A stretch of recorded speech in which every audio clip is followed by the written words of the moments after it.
Okay, hi. So now we're going to go through chapter 3, an explanation and analysis of the Great Gatsby.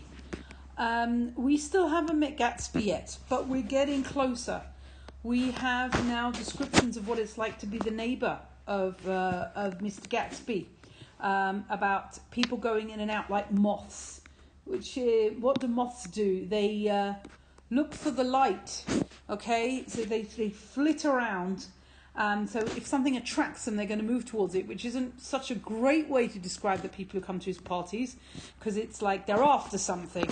And he has descriptions of the guest diving from his raft or on his private beach or on his motorboats, with the aquaplanes, and his Rolls Royce becoming an omnibus.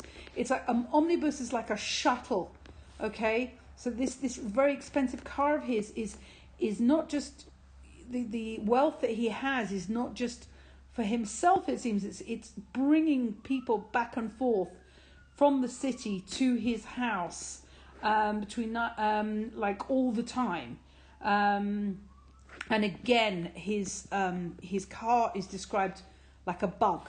Not a great way to make a comparison if you want to be complimentary and say nice things about people. So, and now we really get this impression of incredible wealth.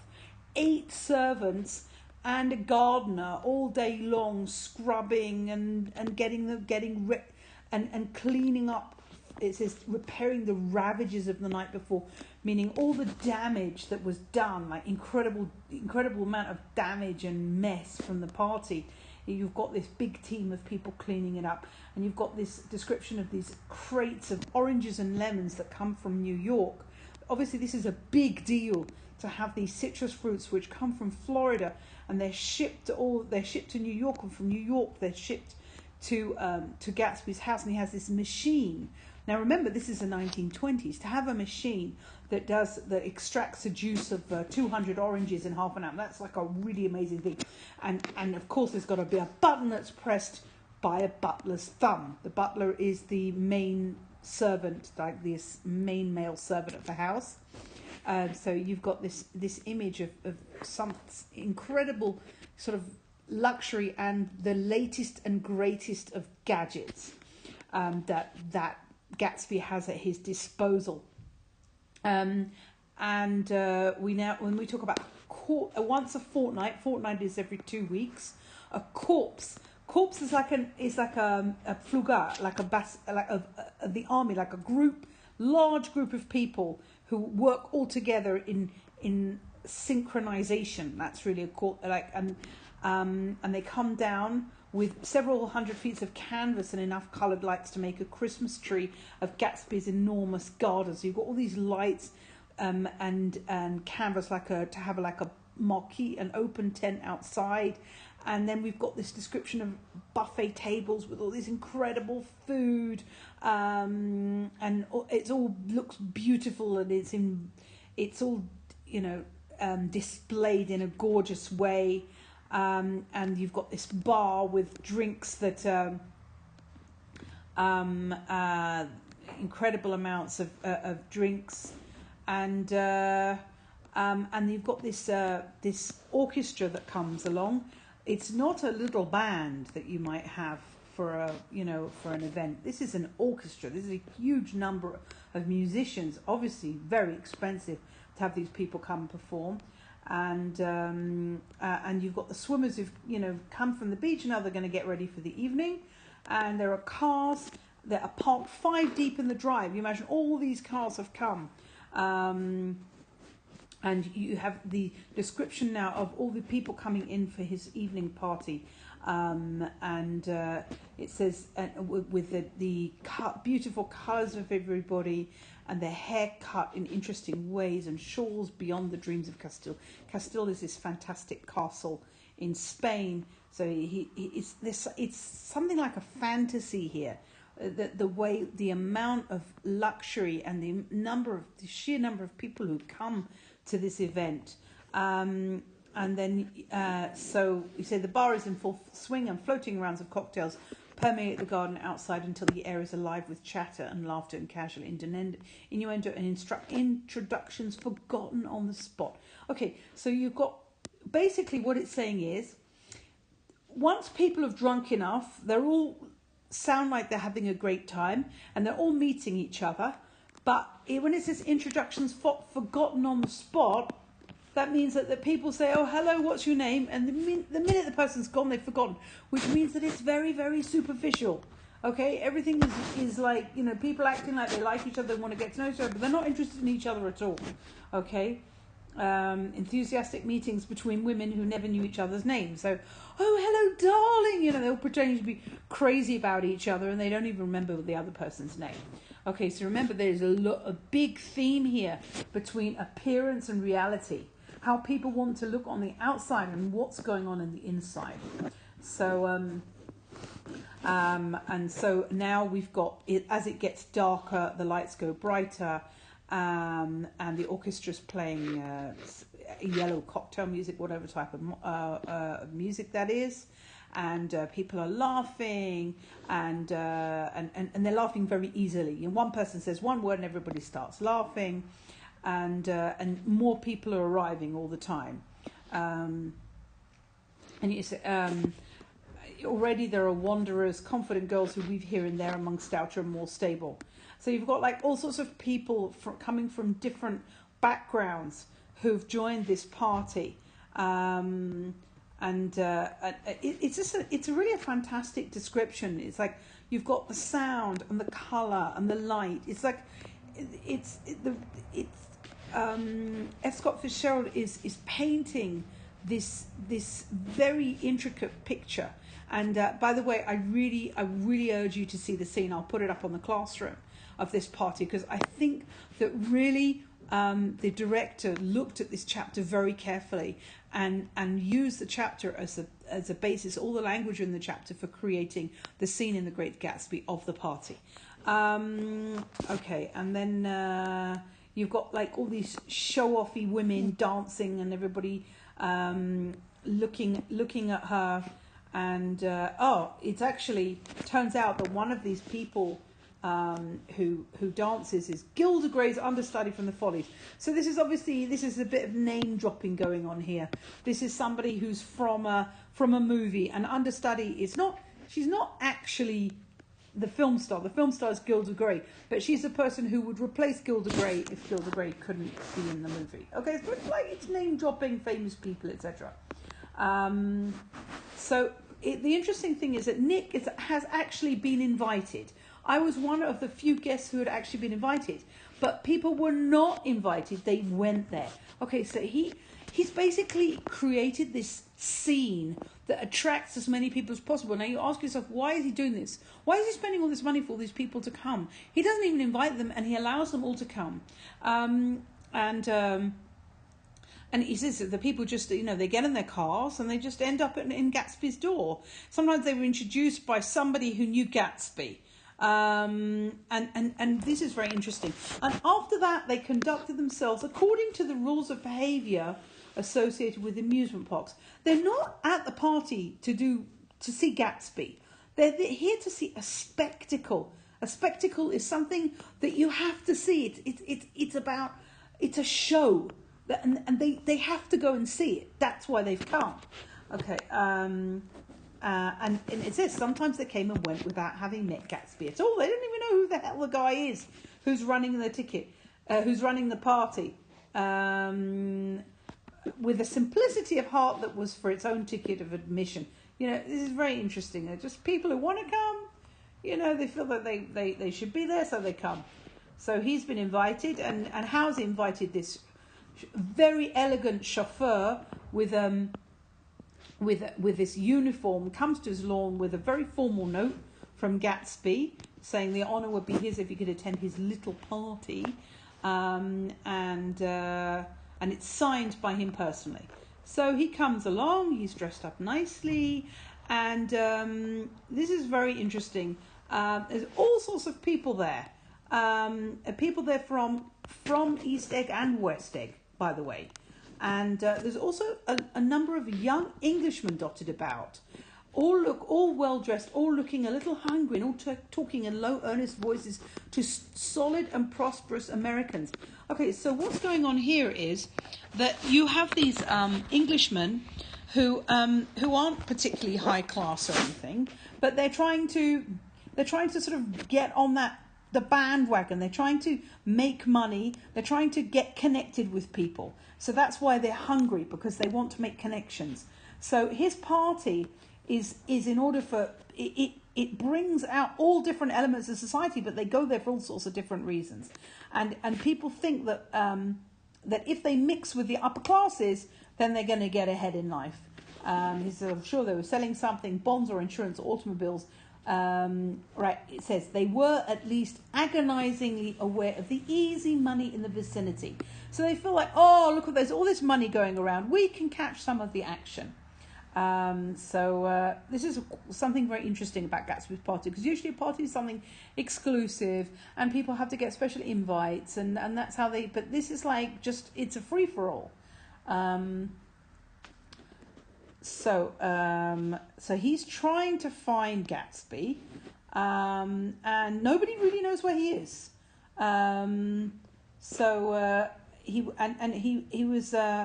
He was just kind of doesn't know what to do with himself, but he gets rescued by Jordan Baker, and she comes out, and now he's got someone he can hang on to,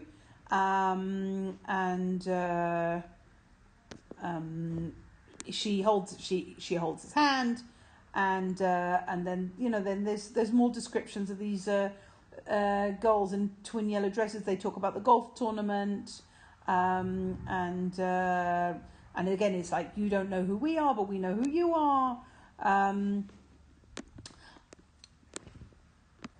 But it's like these conversations are really insignificant, because Jordan says something, and by the time she said it, they've already moved on. They've moved somewhere else. And then we have this Jordan meeting this woman who she recognises called Lucille, who tells us the story of how she tore her gown on a chair.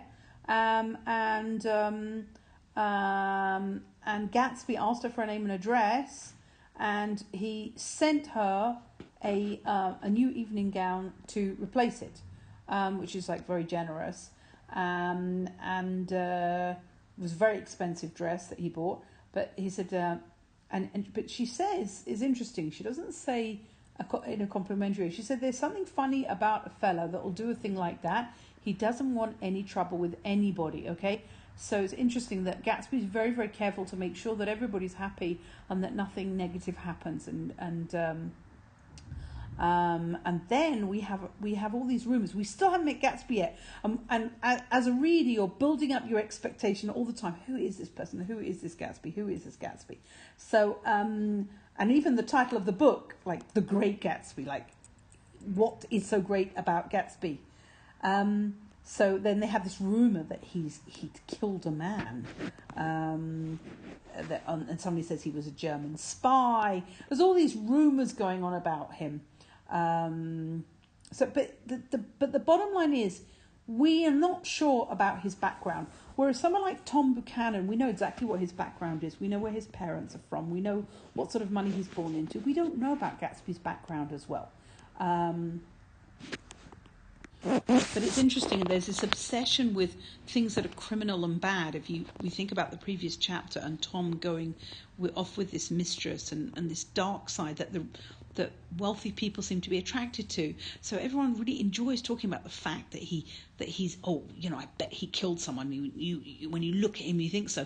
And it's like this fascination of these people with the dark side. And so they're looking for him, but they still can't find him anywhere. So then they go off to have dinner. This is the first supper, right? So there's 2 meals going on. There's another supper which is going to be served after midnight. And then we have this person who's a bit obsessed with Jordan and thinks that Jordan's going to sleep with him. But instead, Jordan goes off with Nick. But here there's also a mention... and then we have a mention of the fact that homogeneity means that not everybody is the same. So it says it has a dignified homogeneity. It means that, like, in a positive way, you've got people from East Egg and West Egg, okay?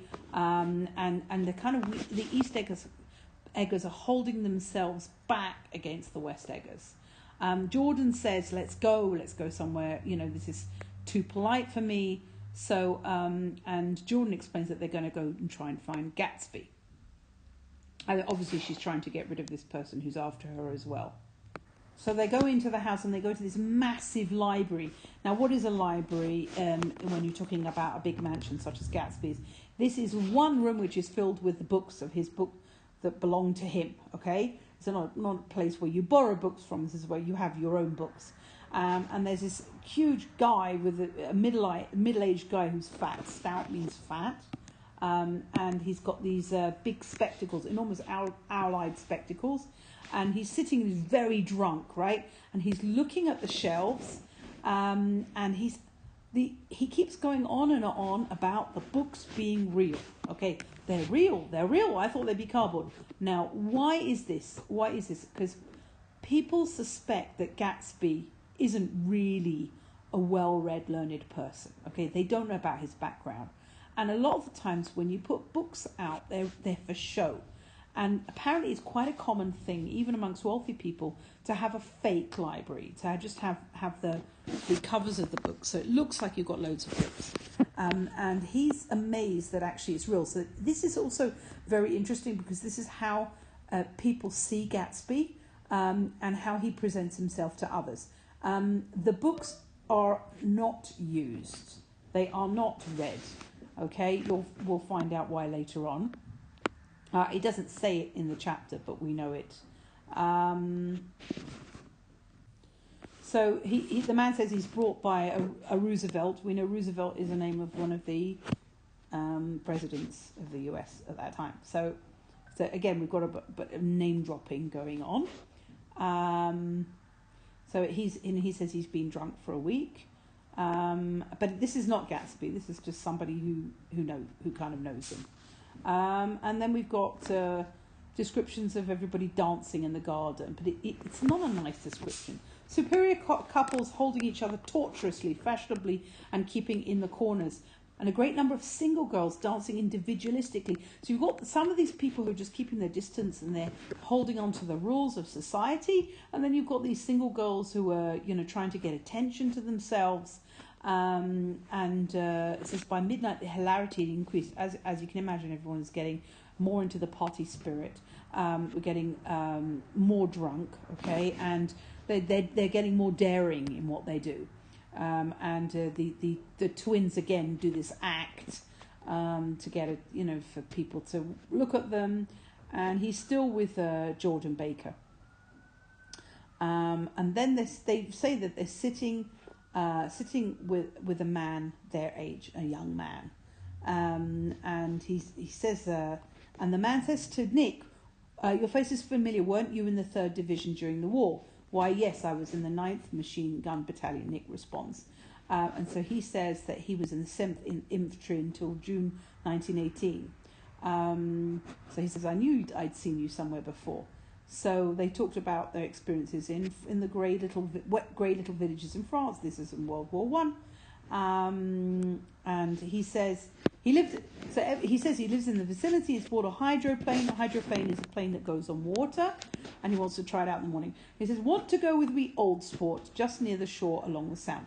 Okay, we will get to know that Old Sport is the phrase that Gatsby uses. Okay, and it's kind of. It's what we call in English an affectation. Affectation is when you pretend to behave in a way which will indicate that you come from a different background other than the one you're from. So, because people in America don't call each other Old Sport, it is something that certain classes in England call each other. But this is when you use affectations, you want people to have a certain impression of you, of where you're from, of your education, of your upbringing. And and he's about to ask his name, and Jordan looks around, and she says, having a gay time now. Gay in those days meant happy. Okay, and he says, much better. And he says, I haven't seen the host yet. I live over there. And this man Gatsby sent over his chauffeur with an invitation. And then the man turns around and says, I'm Gatsby. And so obviously Nick feels very embarrassed. Because he says, well, I thought you knew who I was. And there's an incredible description of Gatsby. He really is a unique person. He says, he smiled understandingly, much more than understandingly. It was one of those rare smiles with a quality of eternal reassurance to it. Reassurance means when you reassure someone, you say it's okay, everything's fine, nothing to worry about. That you may come across 4 or 5 times in your life. There's something really exceptional about Gatsby.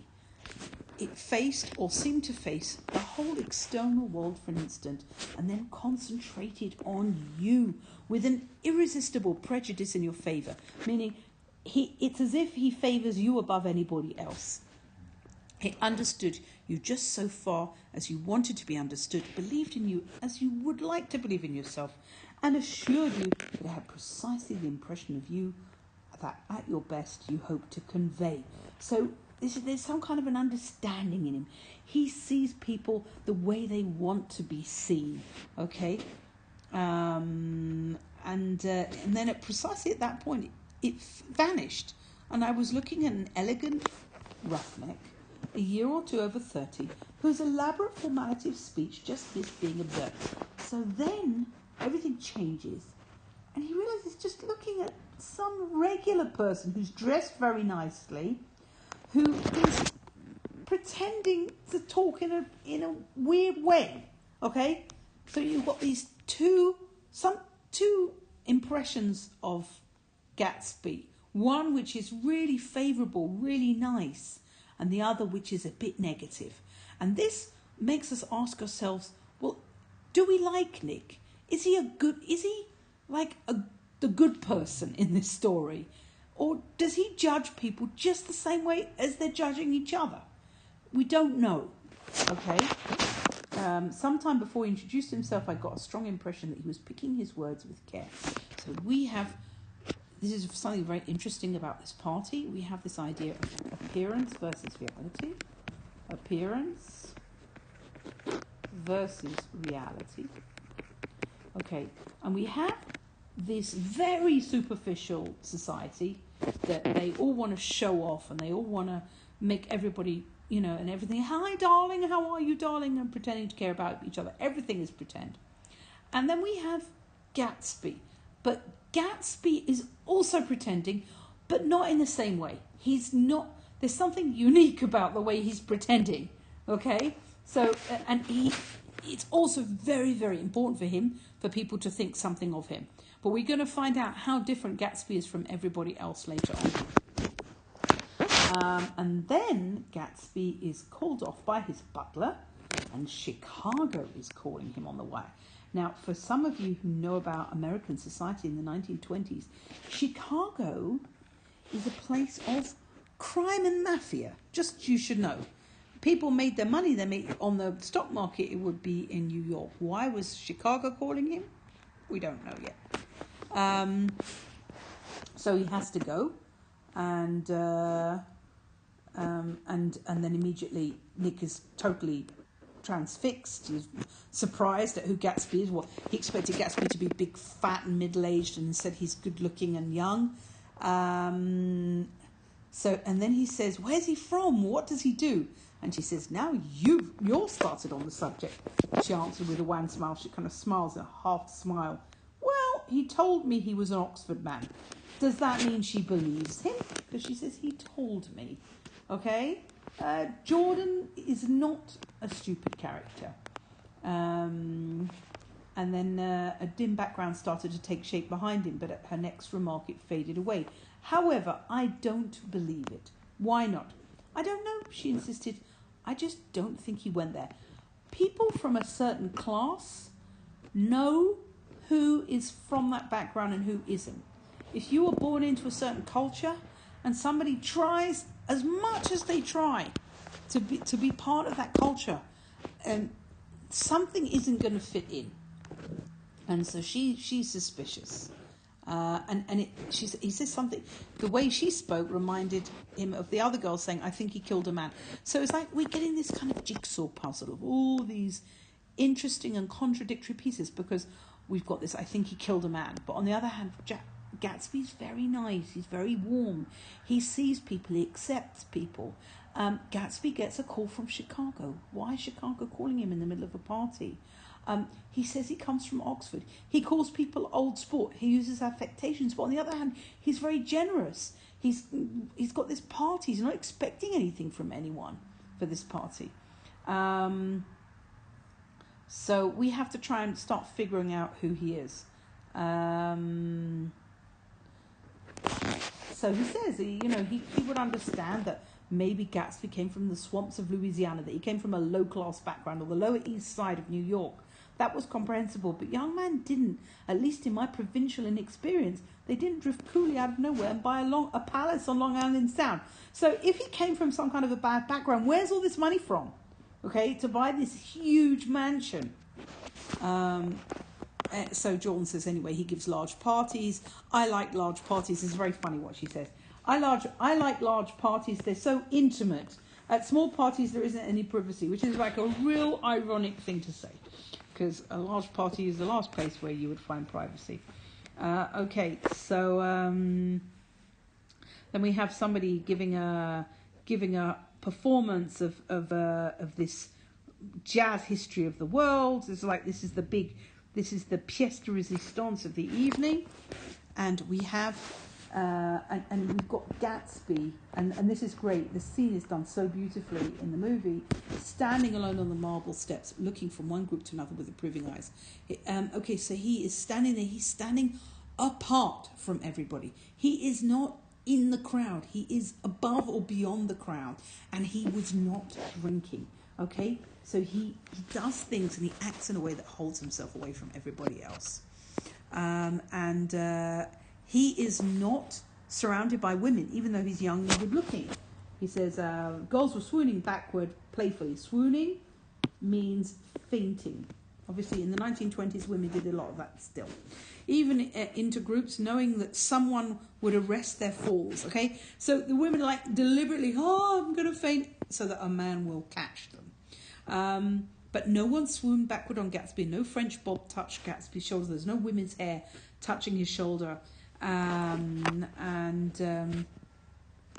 then we have something interesting going on, because Gatsby wants to speak to Jordan Baker on her own. And the reader were like, what was that about? What's going on there? So Nick's alone. It's almost 2 a.m, and he's very confused. What's going on? And then we have this description of this woman who's singing and crying at the same time, and everybody's joking with her. And then and somebody says she had a fight with a man who says he's her husband. Again, it seems that all the relationships between men and women are really, really bad. From the previous chapter, so most of the remaining women were now having fights with their husbands. Like, oh, fun, And then we've got women in front of their wives trying to talk to other people, and there's a woman who says you promised to her husband, because he'd obviously promised not to flirt with anyone, and he ended up flirting with people. And then the worst thing is that women are the ones who are still with their husband are upset because their husbands are taking them home. Whenever he sees I'm having a good time, he wants to go home. Never heard anything so selfish in my life. Again, like this business about being selfish is just kind of weird. Anyway, so I'm going to continue in the next recording.